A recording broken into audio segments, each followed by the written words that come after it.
പിണറായി സർക്കാരിന്റെ ഈ മുടിഞ്ഞ ഭരണം കാരണം കേരളത്തിലുള്ളവർ ആവശ്യത്തിന് സഹിക്കുന്നുണ്ട്.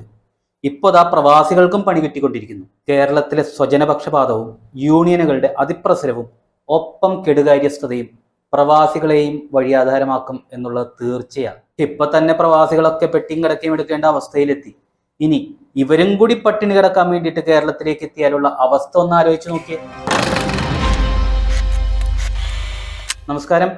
കേരളത്തിലിപ്പോ ഒരു സർവേ നടത്തിയാല് പിണറായിയുടെ മുടിഞ്ഞ ഭരണം കാരണം ദുരിതം അനുഭവിക്കുന്നവര് ഉറപ്പായിട്ടും പിണറായിക്കെതിരെ പ്രതികരിക്കും എന്നുള്ളത് ഇടതുപക്ഷത്തിന് വരെ സംശയമില്ലാത്ത ഒരു കാര്യം തന്നെയാണ്. അല്പം നാണമുള്ളവനാണെങ്കിൽ രാജിവെച്ച് നാട് വിടും. പക്ഷെ നമ്മുടെ പിണറായിക്ക് അത് ലവലേശം ഇല്ലാത്തത് കൊണ്ട് കടിച്ചു തൂങ്ങിക്കിടക്കുന്നു എന്നുള്ളതാണ് സത്യം.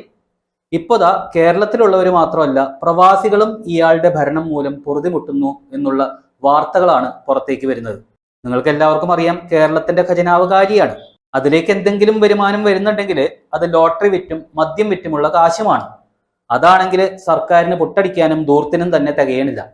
നാട്ടുകാരുടെ കയ്യിൽ അതിൽ നിന്ന് ചില്ലിപ്പൈസ വരുന്നില്ല എന്നുള്ളത് എല്ലാവരും സമ്മതിക്കുന്ന കാര്യം തന്നെയാണ്. അവിടെയാണ് നമ്മുടെ പ്രവാസികളുടെ പണത്തിന്റെ പ്രാധാന്യം എന്ന് പറയുന്നത്. കാരണം അവിടെ അധ്വാനിച്ചുണ്ടാക്കുന്ന പണം തന്നെയാണ് ഇവിടെ എന്തെങ്കിലുമൊക്കെ തൊഴിലവസരങ്ങൾ ഉണ്ടാക്കി സാധാരണക്കാരിലേക്ക് എത്തുന്നത്. വർഷങ്ങളായിട്ട് കേരളത്തിലത്തെ അവസ്ഥ അത് തന്നെയാ. ഏതായാലും കാര്യത്തിലേക്ക് കടക്കാം. അതായത് നമ്മുടെ കേരളത്തിൽ നിന്ന് UAE പോയ മലയാളികളുടെ അവസ്ഥ കട്ടപ്പുകയാകാൻ പോകുന്നു എന്ന് സാരം. ഒപ്പം കേരളത്തിൽ നിന്നുള്ളവരെ പുതിയ ഒഴിവുകളിലേക്ക് പരിഗണിക്കാത്ത സാഹചര്യവും വരാൻ പോകുന്നു. അതായത് ഉള്ള ജോലി പോവുകയും ചെയ്യും, പുതിയവർക്ക് കേരളത്തിൽ നിന്ന് പോകാനും പറ്റില്ല. അപ്പോ നിങ്ങൾ ചോദിക്കും, അതിന് പിണറായി സർക്കാർ എന്ത് പിഴച്ചു എന്ന്. ഇവിടെ ഭരണത്തിലിരിക്കുന്നവർക്ക് ഭരിക്കാൻ അറിയില്ല, അല്ല ഭരിക്കാനൊട്ട് താല്പര്യവുമില്ലല്ലോ. പിണറായി തന്നെ പറഞ്ഞത് കടമെടുത്തു കഴിഞ്ഞാല് പിണറായിയും പരിവാരങ്ങളും ഓരോ ദിവസവും എഴുന്നേൽക്കുന്നത് ഇന്ന് ഏത് പുതിയ ടാക്സ് ഏർപ്പെടുത്തണം, അല്ലെങ്കിൽ ഏത് ടാക്സ് വർദ്ധിപ്പിക്കണം, എന്നിട്ട് ഖജനാവില് എങ്ങനെ കൈയിട്ട് വരണം എന്നാലോചിച്ചുകൊണ്ടാണല്ലോ. അപ്പോ പറഞ്ഞു വരുന്നത് നമ്മുടെ കേരളത്തിലെ സർവകലാശാലാ ഭരണത്തിലുള്ള പ്രതിസന്ധി, സ്വജനപക്ഷപാതം, യൂണിയനുകളുടെ അതിപ്രസരം, ഒപ്പം കെടുകാര്യസ്ഥത, ഗവർണർ സർക്കാർ പോലും നമ്മളെല്ലാവരും കണ്ടതാണല്ലോ. അപ്പോൾ ഇതെല്ലാം കാരണം പ്രവാസികൾക്ക് അവരുടെ സർട്ടിഫിക്കറ്റുകൾക്ക് ജെനുവിനിറ്റി സർട്ടിഫിക്കറ്റ് ലഭിക്കാത്ത ഒരു അവസ്ഥ. പ്രധാനമായിട്ടും വിദേശത്ത് ടീച്ചർ ജോലി ചെയ്യുന്നവർക്കാണ് ഈ ജെനുവിനിറ്റി സർട്ടിഫിക്കറ്റ് ആവശ്യം വരുന്നത്. ഇപ്പോൾ ജോലിയിലുള്ളവരുടെ ജോലി പോകുന്ന അവസ്ഥയിലേക്ക് വരെ കാര്യങ്ങൾ എത്തി നിൽക്കുന്നു. അതുപോലെ തന്നെ കേരളത്തിലെ സർവകലാശാലകളിൽ പഠിച്ചവരെ ജോലിക്കെടുക്കാത്ത സാഹചര്യവും എന്നുള്ളതാണ് പുറത്തേക്ക് വരുന്ന റിപ്പോർട്ടുകൾ.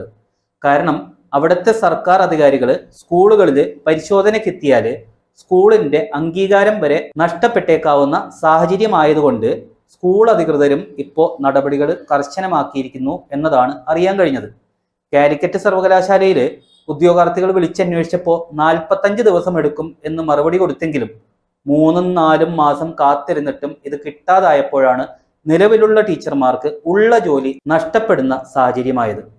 സർവകലാശാലകൾ തന്നെ പഠനം പൂർത്തിയാക്കിയവർക്ക് നൽകിയ സാക്ഷ്യപത്രങ്ങൾ, അതായത് സർട്ടിഫിക്കറ്റുകൾ, മാർക്ക് ലിസ്റ്റുകൾ, ഇതൊക്കെ ശരിയാണ് എന്ന് സാക്ഷ്യപ്പെടുത്തി നൽകുന്ന സർട്ടിഫിക്കറ്റായ ജെനുവിനിറ്റി സർട്ടിഫിക്കറ്റുകളാണ് ഇവർക്കൊക്കെ ലഭിക്കാത്ത അവസ്ഥ എന്നത് ഓർക്കണം.